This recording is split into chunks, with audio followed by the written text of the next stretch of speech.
मेरठ में मार्च 2025 में एक दिल दहला देने वाली हत्याकांड सामने आया, जिसमें 29 वर्षीय मर्चेंट नेवी अफसर सौरभ राजपूत की बेरहमी से हत्या कर दी गई। इस हत्या को उनकी पत्नी मुस्कान रस्तोगी और उसके प्रेमी साहिल शुक्ला ने मिलकर अंजाम दिया।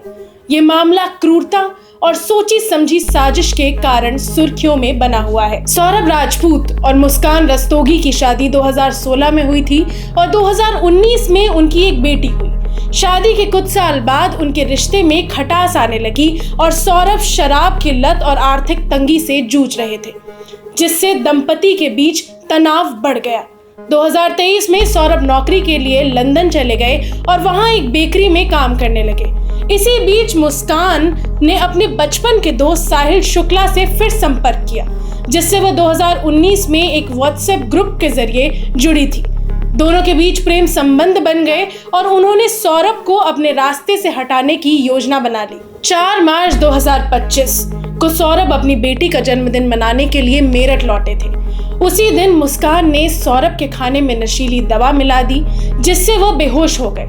जब सौरभ बेसुध हो गए तो साहिल शुक्ला ने मुस्कान के साथ मिलकर उन पर चाकू से कई वार किए और उनकी हत्या कर दी। हत्या के बाद दोनों ने सौरभ के शव को 15 टुकड़े किए और उन्हें एक बड़े प्लास्टिक ड्रम में डालकर सीमेंट भरकर सील कर दिया।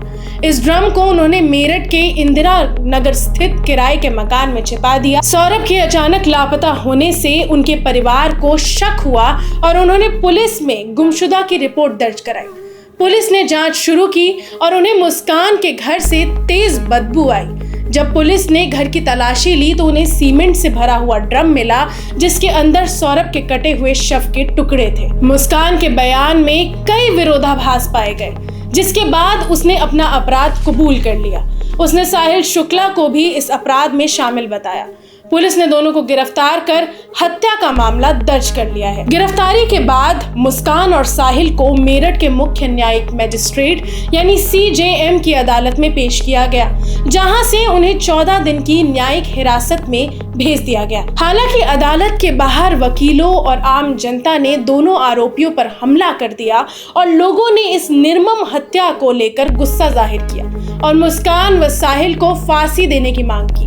इस घटना के बाद मुस्कान के माता पिता ने भी उसकी निंदा की और उसके पिता ने कहा कि उसे जीने का कोई हक नहीं है, ऐसे लोगों को फांसी हो जानी चाहिए। मुस्कान की मां ने भी कहा कि ऐसा अपराध करने वाली बेटी से अच्छा था कि वह कभी जन्म ही न लेती। इस मामले ने पूरे देश में सनसनी फैला दी है और सामाजिक स्तर पर रिश्तों में विश्वासघात और अपराध की बढ़ती घटनाओं पर चिंता जताई जा रही है।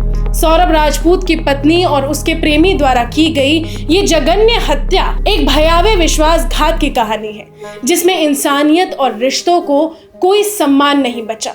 मुस्कान ने न केवल अपने पति का जीवन समाप्त किया, बल्कि एक निर्दोष बेटी को बिना पिता के छोड़ दिया।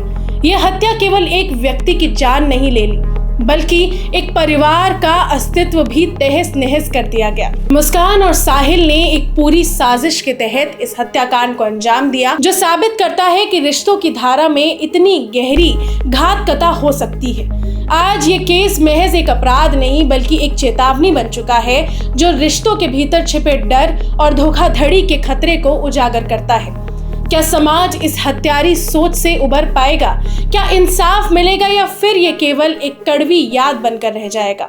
मुस्कान और साहिल की गिरफ्तारी ने इस मामले को न्याय की ओर एक कदम और बढ़ाया है, लेकिन इस जघन्य कृत्य से जुड़े सवालों का उत्तर केवल अदालत ही नहीं, बल्कि समाज को भी ढूंढना होगा।